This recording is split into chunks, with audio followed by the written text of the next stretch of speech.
Сол бірінші саптағы адамдар ол әділ басшылар дейді. Имамын әділ деп келеді хадисте. Әділ басшылар. Әділ басшылар Алла субхана ва тағала марапат.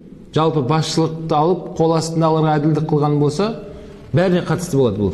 Әділ басшылар шығарылып, аршының көлеңкісінде болады. Олар азап, ондай қиыншылықтарды көрмейді екен.